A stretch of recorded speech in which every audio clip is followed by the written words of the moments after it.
Hi, Steve. Hi, Jim. After last week's Pink Floyd episode, we had a lot of fun with that one. I was just curious, did you Yeah. ever order that Dark Side of the Moon cassette player that we talked about? That looks so cool, Jim. So interesting, but I just didn't really know much about it, quite honestly. And I'm not much of a gear guy either, despite the record store around me, but I think I know somebody that we can bring in to help us out with that.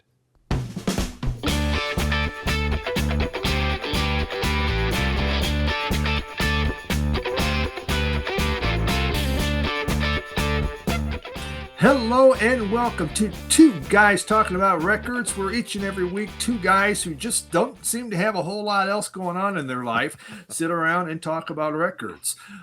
But we also like to bring in special guests, so that way you're just not bored seeing just us two. And I'm really excited this week. I mean, we got a super special guest coming in, and it's Michael. His channel is Poetry on Plastic, but he's also with the Absolute Sound, and he does reviews. And we're going to be talking about stereo equipment, and Michael's an expert on this and really is going to be able to give us what we need in our life. What are we missing as far as stereo equipment? He's going to tell us, and then we're going to run out and buy it today. So pretty excited about that. But I am Steve. I am a record collector. And my name's Jim, and I own a record store. And Michael, thank you so much for joining us today. Steve and I, we do know a little bit about records here and there, but sometimes I feel as though the equipment side is where I fell a little short, and I think Steve does too. So, but again, thanks for being here, man. Oh, well, Jim, Steve, thank you so much for having me. It's funny you say that because records is actually how I got into the audio hobby. It was through collecting records and through learning about like how does signal work? How does all this stuff work? How are we setting up a 2-channel hi-fi? That was all a rabbit hole I went down because of record collecting. You need to have a little bit of tech savvy to be able to do that, and I commend you for that. I've got a little tech savvy as well, but it's kind of drifted away from me with a lot of the newer stuff. So I understand it. I know how it works. I can explain it, but deep dive into it is something that's always been a little bit out of my reach. And so that's cool that you were able to bring that into your repertoire, so to speak, through collecting vinyl. I pretty much have a deer in the headlight look on it, so that's where I go. Well, I've got a lot of questions. I know Steve does too, and we'll dive into that here in a little bit. But if you would just humor us, because each and every week here on the podcast, we like to start off with our most recent pickups and additions, the things Steve and I really do like to talk about. But Michael, do you have anything you want to show off today that is in your ever-growing collection? New stuff? Sure. I got a few interesting things this week. I actually got this on Friday. This is an original UK United Artists of the Stranglers, The Raven, with the lenticular cover. Yeah. Oh, wow. Yeah, Steve, I actually grabbed this at Tiger. It was one of the guys that worked there was selling it from his collection. No. So Dang. this is my second Stranglers record because I only have La Folie. So this was the other one I really wanted. Oh, that's awesome. I slowly am trying to build out and get the entire Phil Ochs discography. And so I got Phil Ochs Greatest Hits, which is not actually a Greatest Hits album. That's the name of one of his albums. He titled it Greatest Hits. One of his later career albums, but I was missing this one. He went full Elvis with this one with the gold suit and the guitar and look and the feel. Very cool. One of the singer-songwriters we probably forgot to mention a few weeks back, Steve. Yeah. He's my favorite, one of my favorite of the folk era because his story is so bittersweet. He started out as this young, idealistic, political folk singer, and you just see him over the years. He ends up with all these career downturns, with drug and alcohol problems, he hurt his voice at one point. And also, he just became incredibly disillusioned with like the student protest movement, like going to the 1968 Democratic Convention and seeing the violence. And it's just an incredibly sad story. If you ever read about him or like watch any documentary on him, it's you hear his music take on this bittersweet quality as he got older, and of course he died way too young. Yeah. But so I always when I listen to Phil Ochs, it makes me very sad for some reason. I also imported some records from Japan. I got a record that I really have wanted for a long time. This is an album by the singer Junko Ohashi. And the reason I wanted to get this is I have a bunch of her music. She's like a folk, or sorry, did I say folk? I meant funk. Funk, soul, city pop singer that was very popular in the 70s and 80s.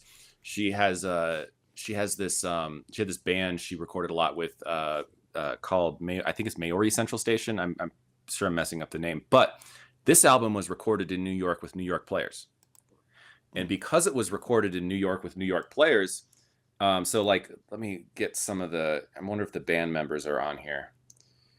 Yeah, Buddy Williams and Bruno Carr are playing drums. I don't know if there's any other musicians I recognize on here, but this is an RL cut. This is a Robert Ludwig cut. And this is one of the very, very few Japanese records that Robert Ludwig cut, because when Japan wanted to hire a really expensive American mastering engineer, well, they'd go to California. So you know who they'd usually get? They get Bernie Grunman. Yep. Of course. So Bernie Grunman cut a ton of records for Japan. And his signature in the Dead Wax is over a ton of records that were released in the late 70s and early 80s in Japan. But Robert Ludwig did almost none, except for this record, and it's a very powerful cut. Cool. Wow. I'll be very quick with the rest of this. I've been expanding my Three Blind Mice collection. Do you guys know what this record label is? No. One of your last videos, you talked about it, so I do. Yeah. Now. I'll fill Jim in the audience. Three Blind Mice was kind of like Japan's Blue Note Records. Okay. So it was jazz that was recorded very intentionally, very acoustically, with like very simple miking setups.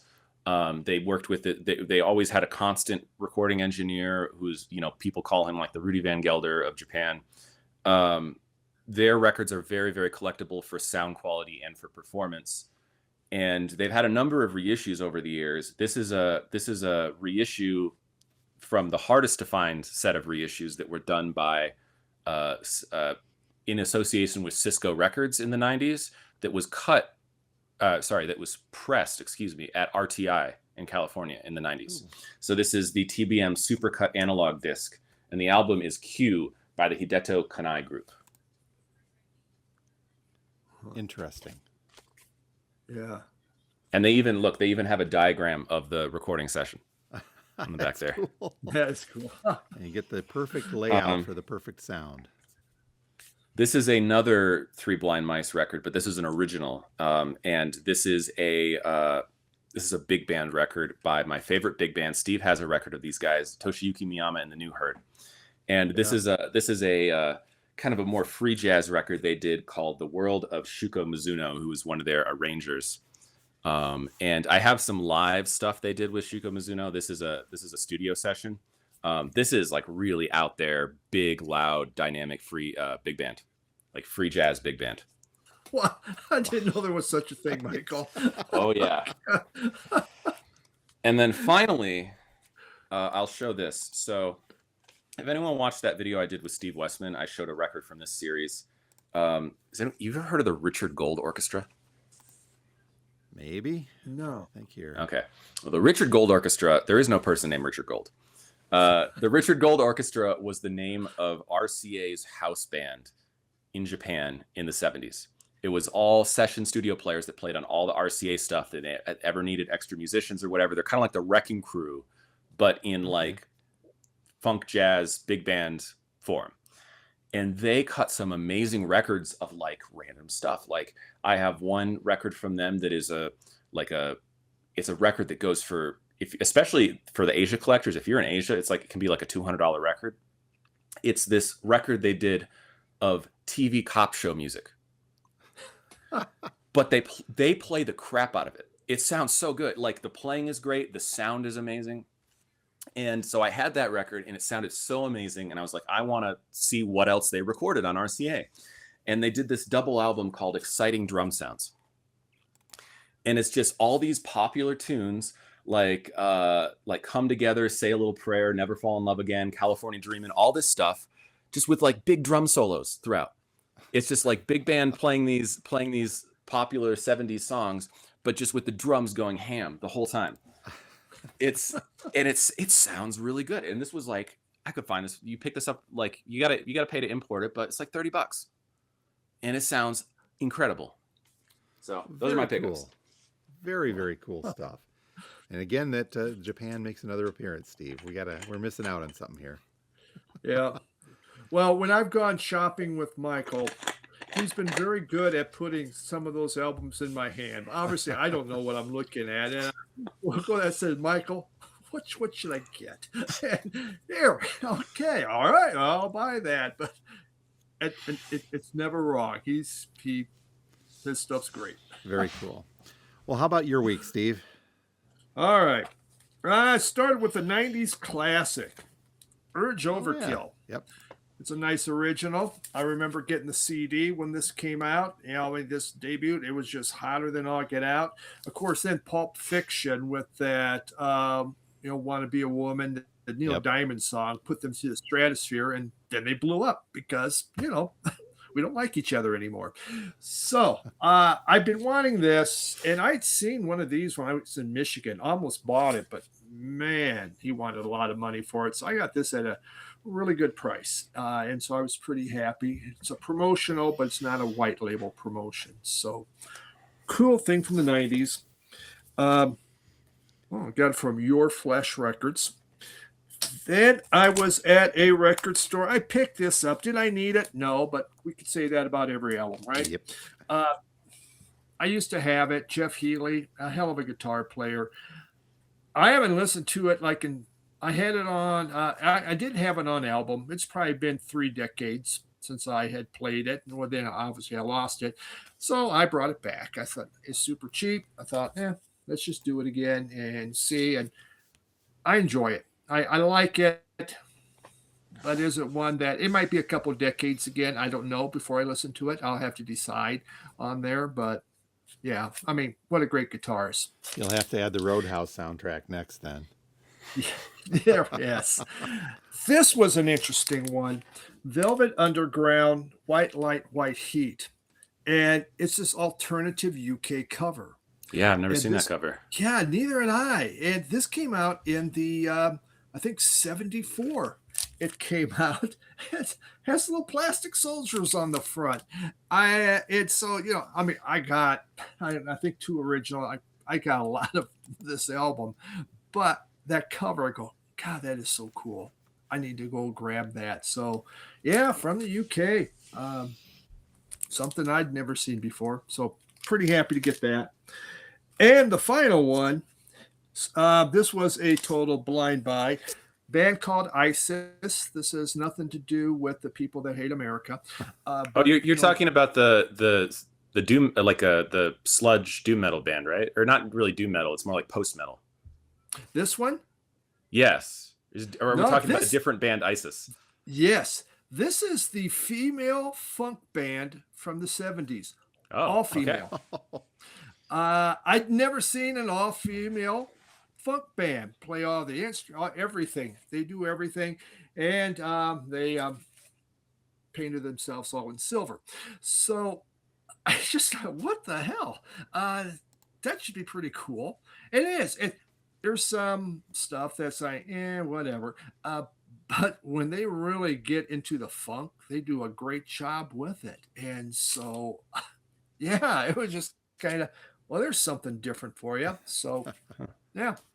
Yeah, I don't know if you were aware of this. There's a really good, maybe late 90s and then throughout the 2000s, there's a really good post-metal band also called ISIS. They use that name for a lot of things. Yeah, no, I did not. I did not know that. I just known that overseas there's ISIS. That's kind of where my thing. But I'm not surprised with the post metal because you've thrown some of those in my hand too. So, yes, from classical to jazz to metal. Yeah, Michael. Very cool, Steve. All right, Jim, that's it. I just have a couple pickups today. I'm going to chuckle, Steve. You're going to chuckle on this because what did I end up grabbing from one of our distributors? A Pink Floyd live bootleg. So this one, it's a newer boot of a show that's been out there for a little while. This is the complete Venice 1989 PBS broadcast. So it's Pink Floyd live in Venice. It is a nifty trifold. Open it all the way up, and it is a triple LP on pink vinyl,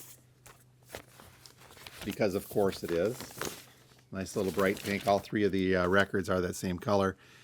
And in looking at this and deciding whether or not I was going to bring it in, it has been previously pressed in previous versions of the boot as a double LP. And the addition of a third LP to cover the exact same amount of music was completely unnecessary, because they've only got one or two songs. Like side 6 is Run Like Hell, that lasts about maybe 8 minutes or so. So, really? Unnecessary, but did I grab it? Yes, I did. It came with a nifty bootleg recreation of the Momentary Lapse of Reason World Tour book. And inside there's even ink that appears to be smudged, and I can't tell if that's done by design, or if the original is like that, or if it's just a cheap boot knockoff of that. But this is waterless Floyd. It's dry Floyd. We'll call it that. How's that? Done after Roger had left. So it's got some shine on, but then it's got Learning to Fly, obviously, with the Momentary Lapse of Reason tour. Sorrow is on there, and on the Turning Away, but then they dive back into Time and Great Gig, Another Brick in the Wall. Not a lot of older Floyd stuff, but pretty much from Dark Side on, carried on there. And the sound quality is decent. I'm surprised you weren't trying to bait me with that one. I've got an extra one coming next week, because I sold the second one that I bought for the store, and they still had one in stock. So I grabbed it. When we do the Pink Floyd bootlegs, not if, but when we do the Pink Floyd bootleg live deep dive, Steve, I've got a little method that I've worked out to help me not double down on some of these, but we'll see if that works. All right. The only other pickup this week, it's a big one. This came in with a collection in the store. I'm in the process of buying parts of a collection from a customer who's downsizing, and a lot of great stuff in there. And then there was one in particular, I'm like, okay, I'll bring it in. And that's the Third Man press of Billy Strings live in Rosemont. This thing is it's a mammoth 4-record set, 5 if you count the EP that comes in with it in the big double gatefold of this. This is that Third Man pressing release from last year, from 2025, of Billy Strings' performance in there. I've not gotten all the way through it to listen, just a little bit, but it's a great release, and it does come with the EP that originally was, I think it was part of the set from Third Man, but then this was reissued as a Record Store Day standalone that I did not get, because we didn't get enough this year. So we went through a lot of them in the store in April, and I was going to grab one, but we went through them all and I couldn't get any more. So it's nice to be able to add this EP in, but that came with the Live in Rosemont set from Third Man from last year. Do you have this one, Steve? I do. I still need to show it. It's in my crate to show, believe it or not. I'm just always mixing things up. I beat you to it then. Sorry about that. Yes, you did. So a couple of big ones here on the pickup side. And if you folks are curious to listen in a little bit on some of the things that we talk about throughout the show, you can click down into the description and look for a link to a Spotify playlist that we put together.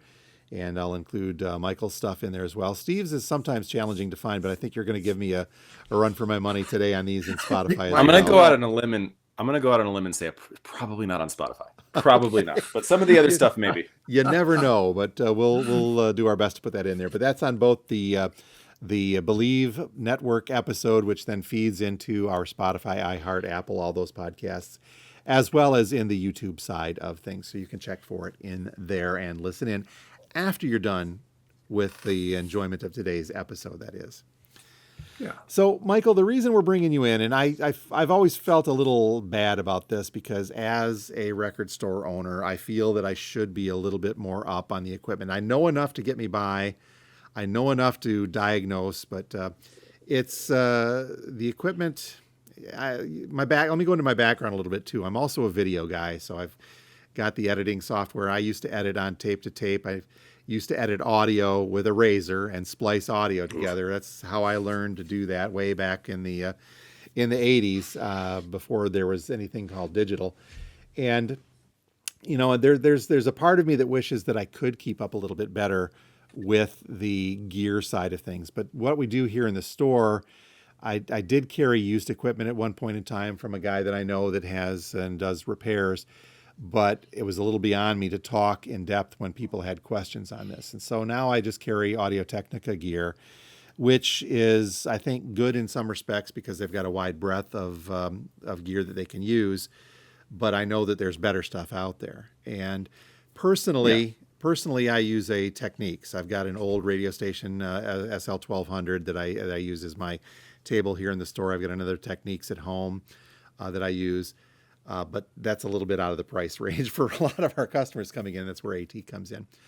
But I'm really excited to have you on the show with Steve and I today to help enlighten us a little bit about the big questions that folks have when they're either getting into this or trying to sustain their hobby of collecting vinyl. And the biggest question is, what is the best thing to do? What is the best gear to get me going with? And once I'm into it, how far do I need to go to get that sound that I want? And we thought maybe you'd be the person to help us out with this. Yeah, well, this is, you'd be surprised how many friends have come to me over the years. They're like, I want to, get into this hobby, but the absolute cheapest way possible. And I'm like, oh, well, okay, well, we're going to define what's the cheapest way possible. Cause like, what do you have already? Do you have speakers? Do you have an amplifier? What are we working with? And most of the time it's, well, no, I just was playing stuff off my, JBL little, Bluetooth speaker or something. And so then it becomes more of a challenge, but, yeah. So oftentimes the thing that I always like to bring up is that, well, first of all, records are an investment. Like, this is not, if you're looking for a cheap way to consume music, this is not it. What it is it's the way that we figured out we like the best to connect with music. Like, that's what records are to me, is like, this is the most efficient way I know of to connect with the music I love, and discover new music. And there's so much great music I've turned myself onto from listening to vinyl that I would never have from streaming or from, the days of MP3s or just listening to the radio.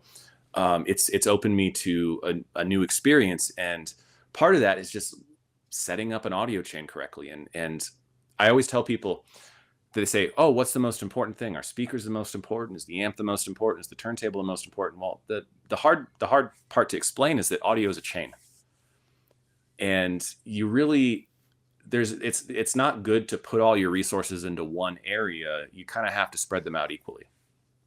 There's a lot of turntables now that are doing a decent job in the, I'd say, $300 to $500 range. Mm-hmm. And that's really where I'd recommend you start for turntables for new.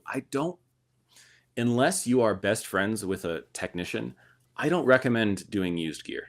At least vintage gear. Used that's newer is a different story, because it's actually, those are great deals usually. But like, I started in this hobby buying the Pioneer receivers, buying the Marantz receivers, buying the old Techniques turntables. I had, all the old direct drive Techniques. I had some Pioneer tables, all of that stuff. I had JBL 4312s. I had Pioneer HPM 100s. I had all those speakers that everyone likes to take pretty pictures of from the 70s.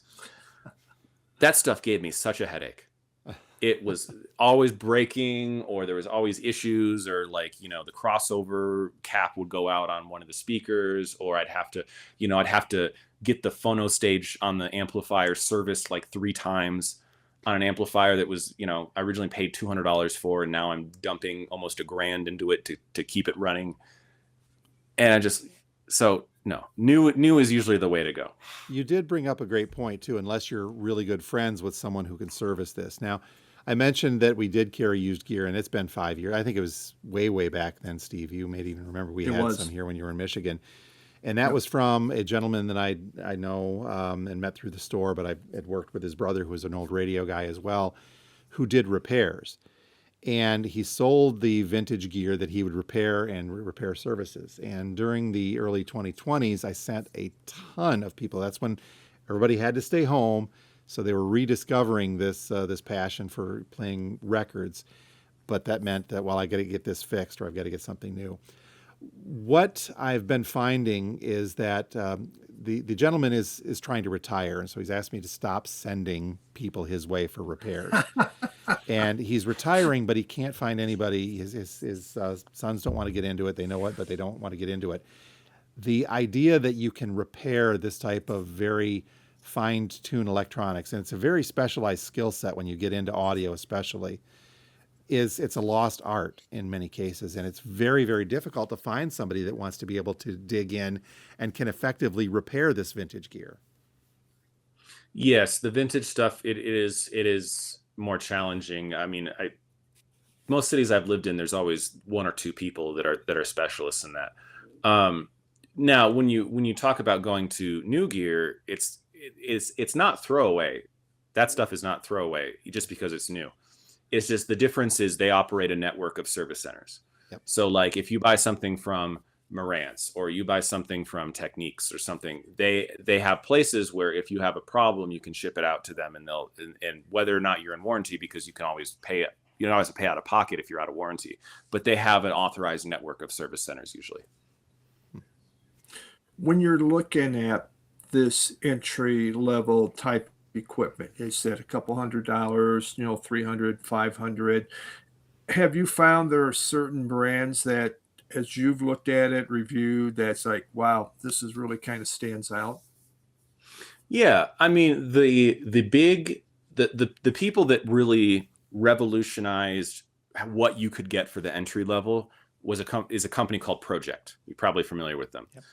They're out of, I believe they're out of the Czech Republic or Slovakia. I can't remember. I think they're Czech Republic because they're right near the Austrian border. They took over an old turntable factory back in like the 90s, and they've been like retooling it ever since. And they make a lot. You can get a lot of turntable for the money with that company.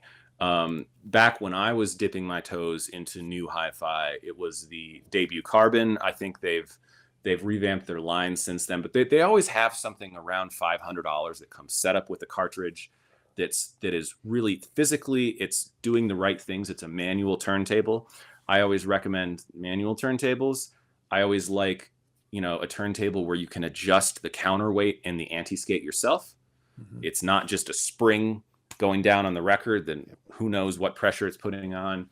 I like that you're able to, if you need to, you can adjust the cartridge, you can change out cartridges.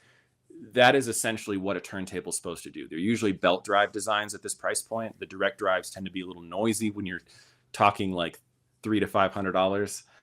So that's where I recommend people start. There's other companies that do this well too. Riga, the P1 is, I think, a little more expensive. Usually those sit around like maybe $800 ish. Very, very good turntables. Again, comes with a cartridge set up and ready to go. So all you really need to do, put the counterweight on the tone arm, dial in the counterweight, you're ready to start playing records.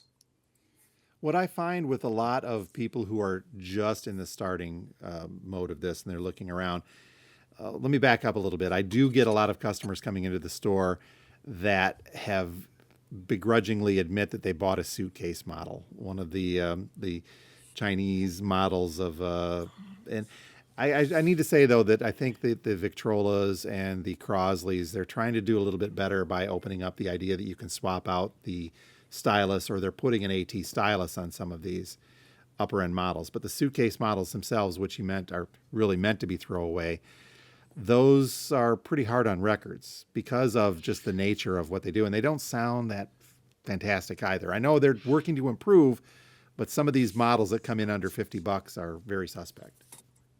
Yeah, a lot of it has to do with even if they do use a good, because most like the cheap ones use like ceramic cartridges that are shredding records. But even if they do use a good, and they ride high.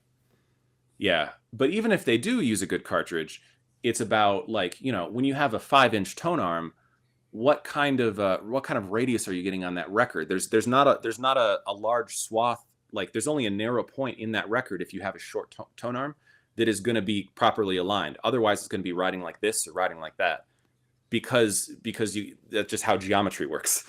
And then also the tracking force. I mean, what I find often is that sometimes a lot of these tables are set up to ride too light rather than too heavy, which is actually more damaging to your records than riding too heavy. Too heavy, you can put wear on the stylus. You're less concerned with wear on the record, depending on how it's set up. But it's very hard on the stylus to ride super heavy, hard on the suspension of the cartridge. But when you're riding light, that thing is bouncing all around the grooves if it's riding too light. And so that's a great way to get a lot of record wear. That's when people bring records back, they'll say it's a brand new record. Oh, it skips all over the place. I'll throw it on my table. And it doesn't. Then you find out, well, what are you using? Well, this is what I'm using. So there's some lessons learned in that. But still, I think they do have their place to get people into the hobby. But then it's up to them to decide how far to go from there. I think it's a double-edged sword because, yes, if you want to put on a record and hear sound coming out, you can. I mean, there's probably options in the $50 range, I'm guessing, out there on Amazon. I could click buy right now. You could get it, show up to your door, you take a record, you put it on, sound will come out. The problem is, I feel like the hunch I get is that can actually turn a lot of people off of this hobby, because the experience you get out of that is not only nothing special, but probably worse than what they're used to streaming from your phone to headphones or to a Bluetooth speaker. Probably sounds worse, is my guess. That's if that's the experience you have with records, you're gonna go, what? Why am I doing all this? Like, what's the point? That is actually a very good point, because the backside is that I have had people come in that have upgraded from one of those super cheapies into the AT line that we carry, or they'll bring in like a U-turn or something, and they're amazed. First off, they're shocked and amazed at just the difference between that and the turntable that takes them from that $50 range up to the $200, $300 range. They're astounded. Yeah, and the ATs, the ATs are interesting, and I don't want to poo-poo on a brand you carry. You carry AT, right? I do, yes. Yeah, they do make some great tables, but the stuff that people, the LP60 That's the intro, that one is not much better than the suitcase tables. It used to be back when it was really cheap, the AT LP120, I used to say, look, if you're trying to get the absolute cheapest thing that is going to be good and take care of your records and do a fine job, get that one. But it's gotten kind of expensive now, hasn't it? It has. The list of the 120s are popping around 500 now. But 500. Get a Fluence, get an entry level project, get something like, because here's the the AT1, the 120 is a good design table. It's got a decent direct drive motor, not amazing. The tone arm has adjustability. You can do the counterweight. It's going to take care of your records. That's the important thing. It's going to take care of your records. The issue I have with the 120 is that there's a very, very low ceiling of what you can do to make it better. Okay. Versus a lot of other tables. Like that tone arm cannot really take many different cartridges besides the kind that are supplied, which is fine for most people. But the big thing is the phono stage inside. Yes, it comes with a phono stage that you can switch on and off. And if you don't have a phono preamp or a phono stage of your own, which a lot of people don't, it's great. It's got a phono stage in it. It's doesn't sound great, but it's got a phono stage in the circuitry. The problem is you can't, when you defeat it, you're still going through that phono stage circuitry inside the turntable. And so even if you got your own phono stage, that phono stage inside, all those the electronic circuitry in there is filtering your signal. And so there's the tinkerers online have done experiments where they went in and removed that from the circuitry and just cut a straight line. It sounds so much better. Interesting. So that it is, again, this comes down to a matter of convenience for a lot of people because of the footprint. Yeah. The switchable preamps that you're talking about inside the AT models specifically allow that expansion, I think. But folks that want a smaller footprint, folks in a dorm room, for example, that don't want to have a receiver or bigger speakers, that allows them to go with the powered speakers instead. But that's an interesting thing I hadn't really thought of, is that you're not so much switching as you are just kind of allowing a bypass of that to get to a different preamp. Now, the one I did recently review a turntable, and I always get the Technics model names. Have you any experience with like the recent Technics models? Not recent, other than just knowing that they're out there. They're revamping the 1200s, for Yeah, example, and they've really expanded their more entry level stuff, and they've got some tables in their entry level. I always confuse the model names. I think the one I reviewed was like the 1500C, and they've got like the 40C and the 500C. It's the ones with the C on the end of them. Those are the ones that they're selling with like the cartridge pre-mounted and all this stuff that's ready to go right outside the box. And some of them have phono stages in there. And I gotta say, I've never heard a built-in turntable phono stage that I've liked, but that one has been probably one of the best ones I've heard. It's for built-in, it's very well done. Now, I wanted to ask you. I know some people that just got into vinyl. Actually, my son, well, his wife, not him, but a couple of his friends also have just got into it. They're younger, and so they wanted these Bluetooth type turntables, where basically it's just the turntable, and there's like a Sonos speaker that hooks up to it, and so yeah, it's smaller. But they think, wow, this is great. I mean, is that something that's growing? What's the quality like on that kind of stuff? Well, there are good companies that make turntables with Bluetooth functionality. Like I'm pretty sure Project has some models that have onboard Bluetooth, and I want to say I think even Technics has done one. I don't remember off the top of my head, but there are legitimate. I mean, if you make a good turntable and stick a Bluetooth module on there, is the Bluetooth part gonna sound great? Probably not. But if it's a well-made turntable and eventually you want to do something else with it, you can do something else with it. Okay. But the problem is there is so many like Kickstarter or just like Temu turntables out there that are marketed as Bluetooth turntables. I get emails like once a month from some new turntable company I've never heard of that's like, we've got this new modern Bluetooth turntable we want you to promote on your channel, and it's just like they're a dime a dozen, and they're all some knockoff of like a basic Project design. They just cheapened out and put a spring in the tone arm and slapped a Bluetooth module on. And I mean, because it doesn't cost a lot of money to any electronic circuit. It doesn't cost a lot of money to stick a Bluetooth module on there. The thing that I tell folks that ask about this comes back to that issue of convenience as well. You mentioned if we ditch the component that's got the like a receiver that's got the preamp in it that has the other inputs as well, in favor of the onboard switchable preamp, the idea that you're Bluetoothing something is again another step of convenience. Well, I want this, but I want to put it on the table, and I want my Bluetooth speakers over there. What I tell customers is you've got to weigh the idea of how convenient do I want it versus you're defeating the purpose of an analog signal by digitizing it. You may not be able to tell the difference, and most people might not be able to, but there's still a difference. And I always tell people, if you want all those features and stuff, the way to go is to do an amplifier that has that stuff. Get an analog turntable that does one thing. It produces an analog signal. Run that to a feature-packed receiver or integrated amplifier or something like that. Upstairs in our living room, we have a Marantz 40N. It's not expensive. I mean, relative for hi-fi and what's in this basement here, not expensive. I think used, I paid about $1,500 for it.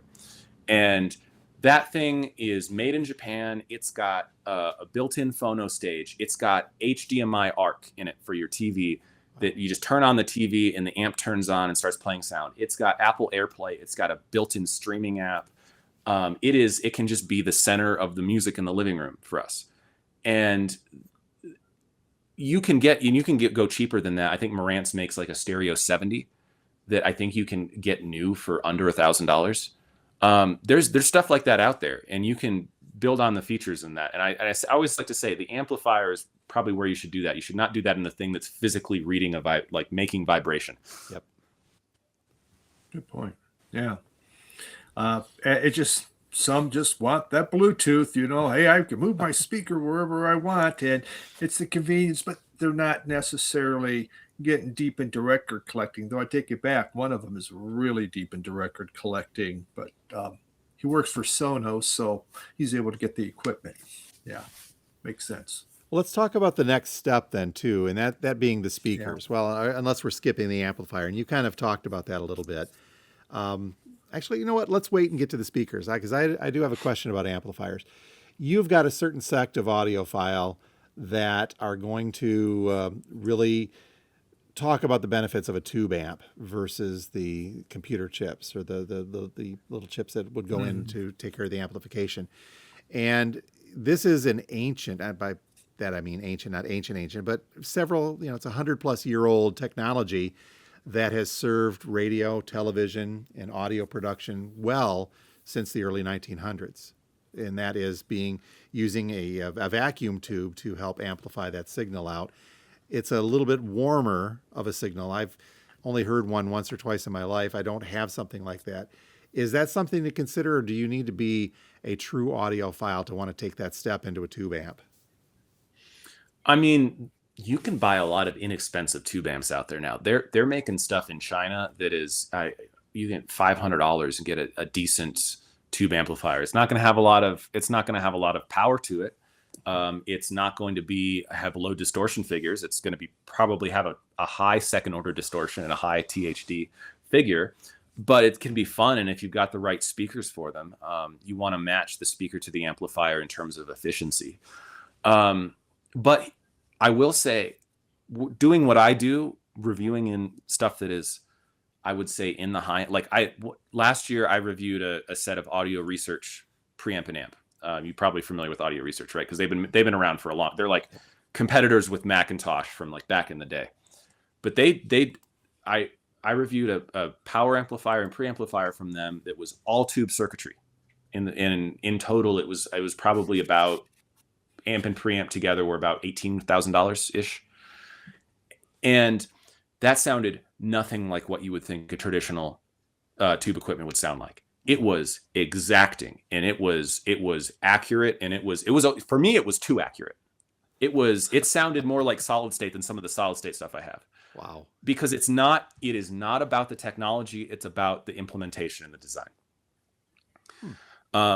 Now, but there are generalities. Like for instance, if you want like the traditional tubey sound, like, I've got this Simco Audio EL, well, it's not technically EL34, but integrated low power amp right now that I'm playing around with. I'm kind of doing a pre-review.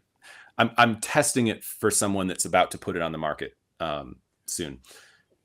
And that's a very traditional tube sound. So you have stuff from all over. I have a preamplifier in my system that I own from Backert Labs out of Pennsylvania that is just like two guys and a marketing person that just runs a company out of Pennsylvania. And they started by upgrading power supplies in old Conrad Johnson preamps. And now they have their own line of preamps these are really cool power supply. But that is a tube preamp, but it's not like tubey. It's not like super warm and lush. It's a pretty neutral preamplifier.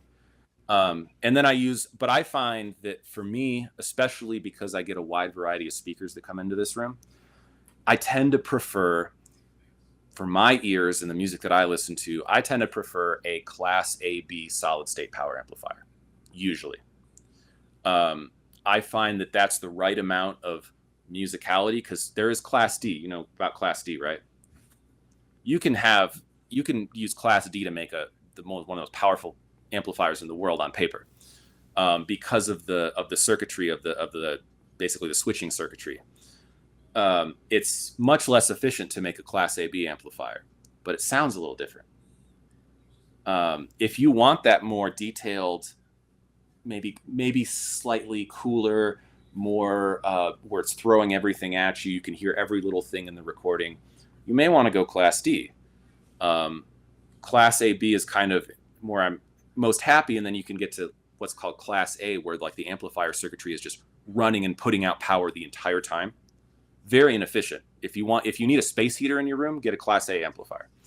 Yeah, you get something from one of those. Yes. Yeah.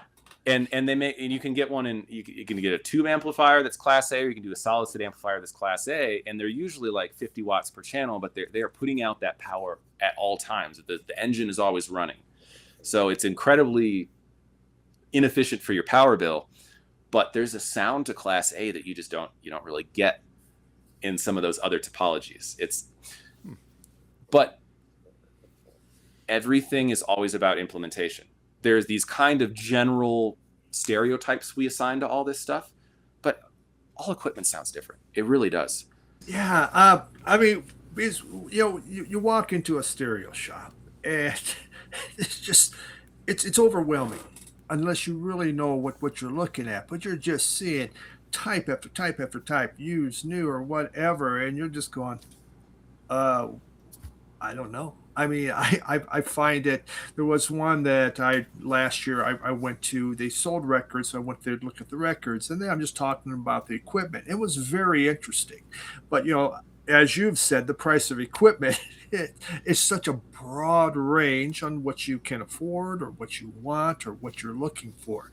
And I know for a lot of people, it's just what do I get, or is it just basically go online and look? Obviously, we watch your videos. We'll get it that way, but what's interesting is one of the coolest things I've done since I've started doing reviews for the Absolute Sound is a couple, late last year, my editor came to me and said, hey, we want to do a series of videos where you just go out and assemble an entire system for a certain price point and do a video reviewing that system as a whole system. And we've had different people. So one of our other writers did a complete system for $5,000. And they just pick the gear, the magazine requests it in for review, they assemble it. The person's probably never heard that combination before, but that this sounds like it might work. Let's review this as a system. I did one at a slightly higher price point. I did one at $15,000. And for $15,000, I said, okay, this is the price point where if you wanted to make a really good analog system, you could. And so everyone else's writer system, they did a streamer amplifier and a set of speakers. And because you can get a lot for that. In hi-fi, if you just get an amplifier that has a streamer in it and a nice set of speakers, your budget will go a long way. But we're record collectors. We listen to music a little differently. So I said, okay, I want to do a complete analog system, no digital, no DAC, no streamer, no CD player, turntable, amp, speakers. What can I do? And I ended up with I did a Riga P8, which is a little higher end on the Riga side of things. I think that turntable is about, with the cartridge, I got their highest end moving magnet cartridge. I think the ND9 is what they call it. That was about $3,200, I think, all packaged together for that turntable and cartridge and everything. And then I picked a Luxman integrated amplifier. You guys familiar with Luxman? Because they've been around for a long time. Nope. Luxman, Japanese brand that's been around for a long time. They were always, even back in the 70s, they were considered a different tier above like the Marantz and Sansui and Pioneer and all that stuff. They're still making amplifiers, all made in Japan. They sound incredible. There's a 100 watt per channel integrated amplifier with the VU meters and everything. Had a built-in phono preamplifier, both moving magnet and moving coil. Incredible phono preamp in that amplifier. As good as many standalone, like $2,000, $1,000 phono preamps I've heard outside the box. No DAC in there, nothing besides analog circuitry. Then I picked the, you heard of the MoFi source points? I think so. Yes. I have not. Yeah, so this is a speaker that was designed by Andrew Jones, who's designed a lot of famous budget speakers. He designed a series for MoFi, and the smaller floor standers they have, the MoFi Source Point 888s, they're about $5,500, maybe $6,000 a pair. Their floor standers, they go down deep. They put out some bass. They're a big speaker relatively, and that was a really great sounding system. And I've had stuff in here, like my normal reference system, especially with the speakers I have right now, if you were to toggle up all the MSRP, probably close to $50K. Wow. And that system for $15,000 wasn't perfect in some regards, but it was a satisfying musical system where I could put on a record and I listened and I just would sink into the music. You can do that at a lot of different price points. It's not always about getting the most expensive things. Sometimes it's about just finding a system that works together in synergy. A lot of that is kind of knowing the characteristics of a speaker and what's needed to drive them properly. If you find a pair of speakers that you like, you go to some showrooms and listen to some speakers, you say, I like this speaker. That's good. Start there and then find an amplifier that's going to do them justice. It really does come down to the ear of the beholder, so to speak, then, doesn't it? You do what sounds best for you. Steve and I have talked about this before. You know, as we get older, we're a little older. You're working on your ears here, but just the aging process degrades the ability to hear certain frequencies at certain levels and things like that. And there's interference, there's tinnitus, all the other stuff that kicks in. But I think it really does come down to what works best for you. And how does somebody determine, I guess, what's best? Maybe folks don't always know what they're hearing is what they should be. What I'm trying to get is, do you always know what's the best sound?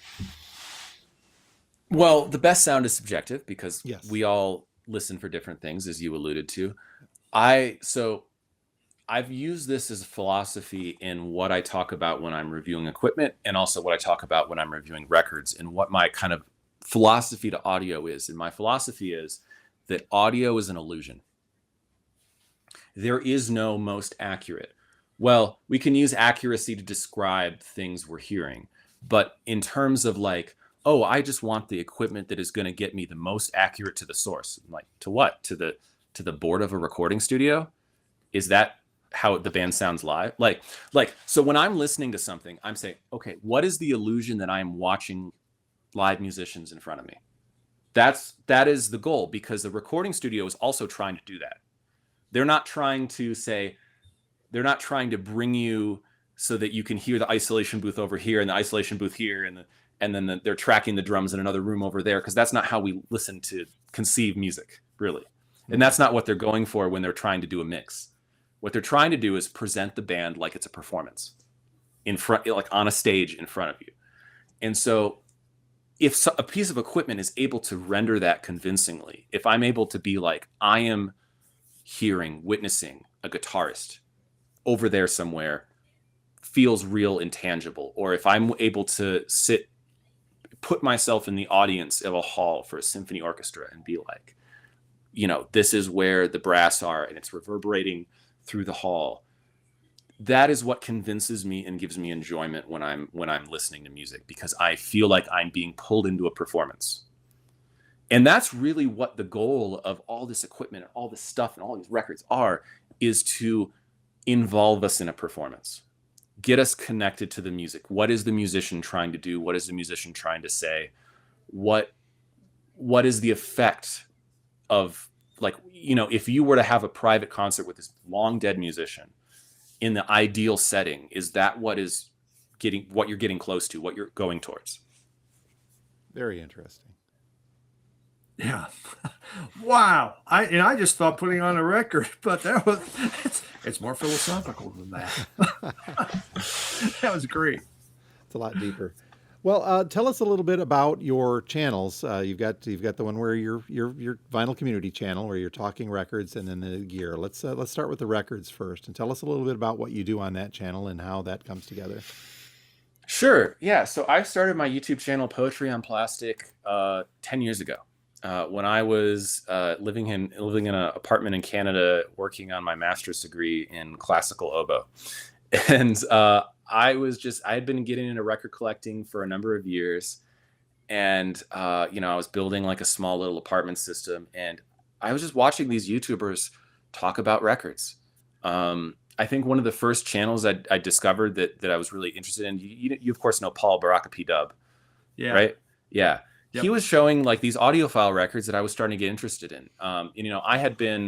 At that time I had been reading, as I got into vinyl and understood like building a system and things like that. I mean, I started reading back then. It was Analog Planet, Michael Fremer's magazine, Analog Planet Online. And from that, I started reading Stereophile, learning about audio and records and what to collect and what pressings, sounded good. I was collecting a lot of classical, so I was learning about like the vintage stereo classical recordings from the golden age. and doing that. And I wanted an outlet to kind of talk about that journey, because like no one I knew in real life was into this stuff. Yeah. Yeah. So sure. I wanted a community. And so I started a channel where I just like held up records I was interested in or buying, and talked about, like, you know, setting up my little Kef LS50s in my apartment, and, you know, that kind of thing. And it just kind of grew from there. And, you know, my interest has always been eclectic, I would say.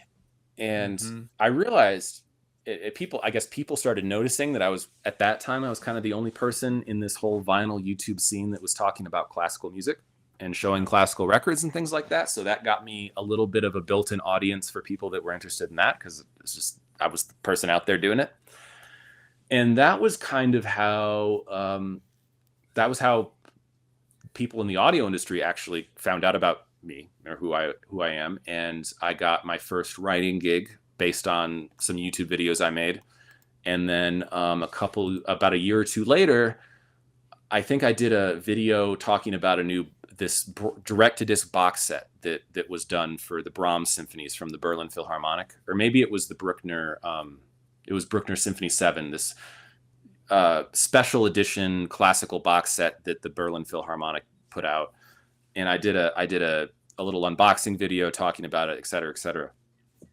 And one day I used, when I was on Michael Fremer's website, back then, Analog Planet, I used the same username that I used on YouTube. And I think I left a comment on some review he did that was like classical related. And he sent me an email, and he said, "Are you the guy on YouTube that was unboxing that direct-to-disc box set?" I'm like, "Yeah." He's like, "I want you to come write for me." So that's how I started Wow. writing for Michael Fremer, which now I write for him at The Tracking Angle, his new website. And yeah, I've been writing for him for about, I started writing for him about like 2021, so 5 years now.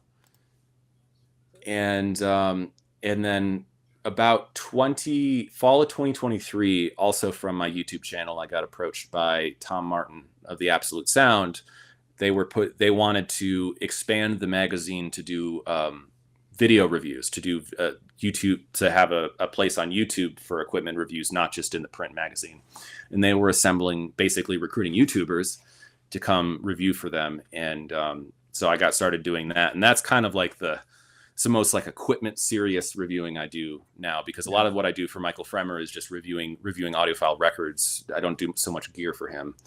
And then what little time I have remaining on YouTube, sometimes I'll just go down rabbit holes of collecting, you know, stuff like this that nobody seems to talk about. It's kind of like the YouTube channel has kind of become like my etc. passion project that I kind of don't really update as much anymore, but I still do videos occasionally. Yeah, you just recently did that one on Three Blind Mice. Yeah. And that's what caught my attention. I just saw one of your classical, and I like classical. I can't talk intelligently about it, but I was raised on it. And here you are, just going through all this stuff. You and Michael P. Dawson's the other guy who can really talk classical music. It's like, yeah, it's very interesting stuff once you dive into it. So, yeah. Well, very cool.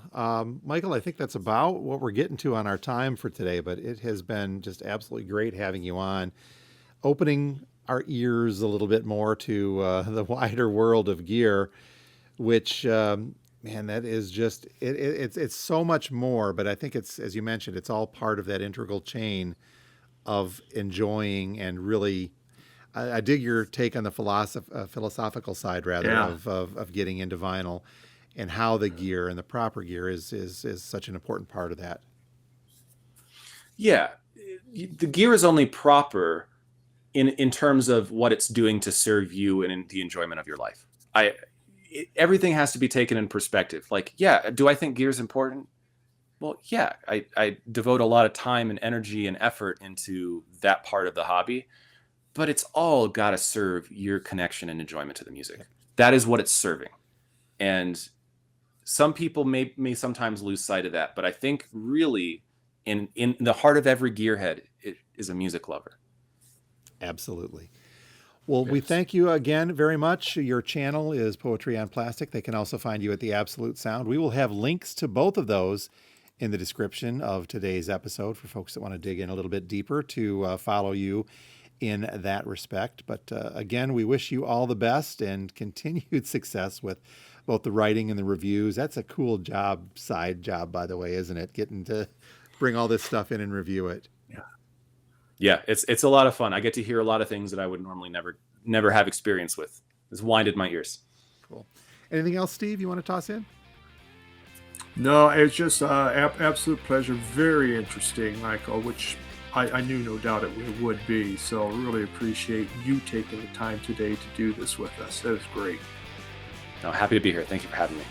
Well, again, you have been watching and or listening to two guys, in this case, three guys, talking about records and equipment.